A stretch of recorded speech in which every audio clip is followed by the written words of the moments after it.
বলতে পারেন একটা বড় গণতান্ত্রিক রূপান্তরের সংগ্রামে আমরা নিয়োজিত।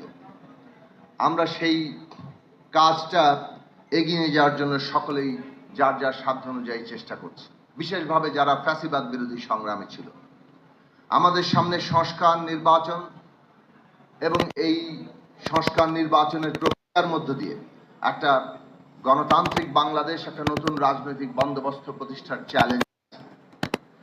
সেই চ্যালেঞ্জের মধ্যে আমাদের পদ্ধতিগত জায়গাগুলোতে রাজনৈতিকগুলো একটা ন্যূনতম ঐক্যমত্যে আসা দরকার।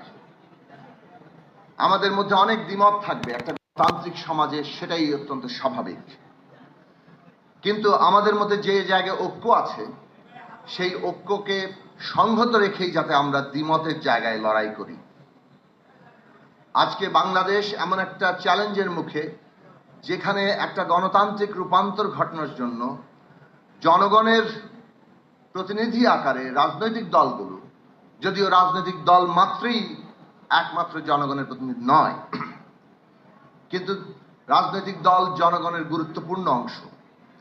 কাজেই প্রাথমিকভাবে রাজনৈতিক দলগুলো যেখানে সর্বসম্মত হচ্ছে সেইটা আমাদের জাতীয় সনদ হবে, এইটার উপরে আমাদের পদ্ধতিগতভাবে